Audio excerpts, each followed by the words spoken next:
प्यारे बच्चों, अपन सूरदास जी द्वारा जो पद हैं वो पढ़ते हैं। आपके जो कक्षा 10 में जो पद हैं,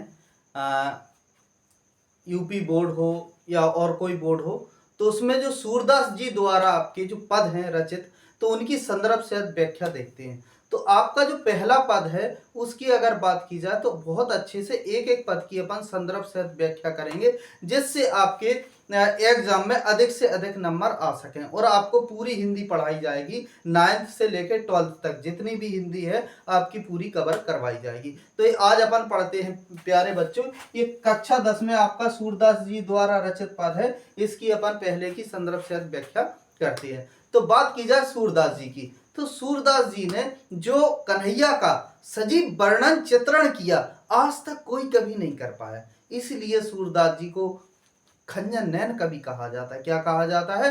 खंजन नैन कवि कहा जाता है। और अष्टछाप का कवि भी कहा जाता है। क्या कहा जाता है? अष्टछाप का कवि कहा जाता है। और सूरदास जी के ऊपर एक लाइन बिल्कुल सटीक बैठती है कि सूर सूर है तुलसी शशि उड़गन के सब दास। मतलब सूरदास जी को हिंदी में तो सूर के समान कवि माना गया और उनके मुकाबले कोई दूसरा कवि नहीं है। अगर बात की जाए इसके पद की, तो पहला आपका पद है कि चरण कमल बंदो हर राई। तो पहला जो बेटा जी आपका पद है कि चरण कमल बंदो हर राई, जाकी कृपा पंगु गिर लागे, अंधे को सब कुछ दर्शाई, बहरो सुने गूंग पुन बोले, रंग चढ़े सिर छत्र धराई। तो बेटा जी आपका ये पद है, तो इसकी अपन संदर्भ से व्याख्या देखते हैं और अच्छे से। तो पहले दो पद आएंगे, उनमें से बेटा जी आपको किसी एक की व्याख्या करनी है। किसकी करनी है? एक की व्याख्या करना है। तो पहले क्या करना है, जिस पद की आपको व्याख्या करनी है तो शुरू की थोड़ी उसकी लाइन लेना है आपको, और लास्ट का जो उसकी लाइन है वो पकड़नी है। तो इसके बाद आपको फिर क्या करना है, इस तरीके से इसको ये इसकी व्याख्या करना है। फिर आपको लिखना है संदर्भ। कैसे लिखना है कि प्रस्तुत पद्यांश हमारी पाठ पुस्तक काव्य संकलन के पद नामक पाठ से लिया गया है, जिसके रचयिता सूरदास जी हैं। देखो बेटा, एक बात आपको याद रखना है, पद जो पाठ का नाम है और यहाँ पे जो कवि का नाम है वो आपको हेडिंग से लिखना है। किससे लिखना है? हेडिंग से लिखना है। अगर बात की जाए, देखो जो काव्य संकलन है उसमें आपको रचयिता लिखना है। क्या लिखाना है बेटा? रचयिता लिखना है। और आपका जो गद्य संकलन है, अगर बात की जाए जैसे मित्रता, आपका आचार्य रामचंद्र शुक्ल द्वारा लिखा हुआ जो आपकी मित्रता है, तो उसमें लेखक आएगा, इसमें आपको रचयिता लिखना है। आगे बात की जाए बेटा इसकी, तो इसके बाद आपको प्रसंग लिखना है। इस पद में सूरदास जी ने कृष्ण जी की महिमाओं का वर्णन किया। इस तरीके से आप लिखेंगे तभी आपको पूरा नंबर मिलेगा। अगर बेटा आपका संदर्भ गलत होता है तो आपको यह नंबर आपके कट जाएंगे। तो इसलिए आपको व्याख्या भी सटीक तरीके से करनी है। आइए बताते हैं और जानते हैं कि चरण कमल बंदो हर राई। तो ऐसे लिखना है, निम्न पंक्तियों में महाकवि सूरदास जी कहते हैं।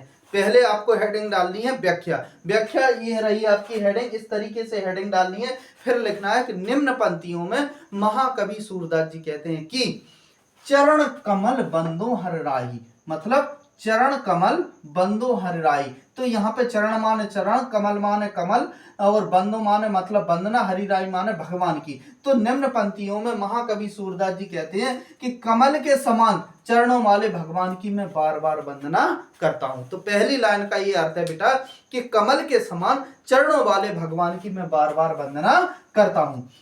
जाकी कृपा पंगु गिर लागे, मतलब जाकी माने जिनकी, कृपा माने कृपा, पंगु माने लंगड़ा, और गिरी माने पहाड़, और लांग माने लांग जाना।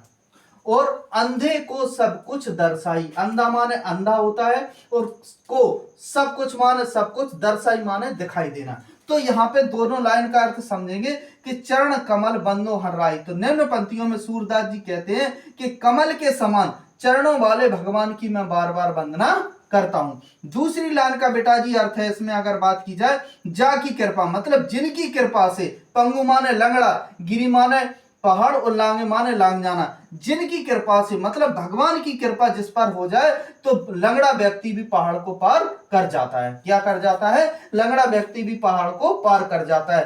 अंधे को सब कुछ दर्शाई, मतलब अंधे को सब कुछ दर्शाई, और भगवान की, ईश्वर की जिसके ऊपर कृपा हो जाए तो अंधे को भी सब कुछ दिखाई देने लगता है। आई होप आपको ये दोनों लाइनों का अर्थ बहुत अच्छे से बेटा जी समझ में आ गया होगा। अब तीसरी लाइन देखते हैं कि बहरो सुने गूंग पुन बोले, रंग चढ़े सिर छत्र धराई।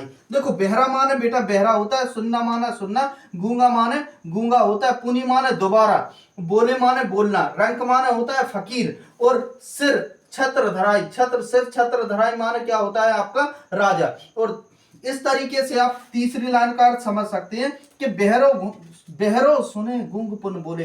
निम्न पंक्तियों में आगे सूरदास जी कहते हैं कि अगर ईश्वर की कृपा जिसके ऊपर हो जाए तो बहरा सुनने लगता है, गूंगा फिर से बोलने लगता है, रंग चढ़े सिर छत्र धराई, मतलब फकीर आदमी भी राजा बन जाता है अगर भगवान की जिसके ऊपर कृपा हो जाए। सूरदास स्वामी करुणामय, करुणामय मतलब दयावान, सूरदास स्वामी करुणामय बार बार बंदो तेहि पाई। तो आगे सूरदास जी कहते हैं, अपनी छाप छोड़ते हैं और कहते हैं कि सूरदास जी कहते हैं कि करुणामय ऐसे दयावान भगवान की मैं बार बार बंदो तेहि पाई, मतलब बार बार वंदना करता हूं। आई होप आपको बेटा जी बहुत अच्छे से इसमें समझ में आ गया होगा कि ऐसे इसके संदर्भ से व्याख्या करनी है। जय हिंद, वंदे मातरम।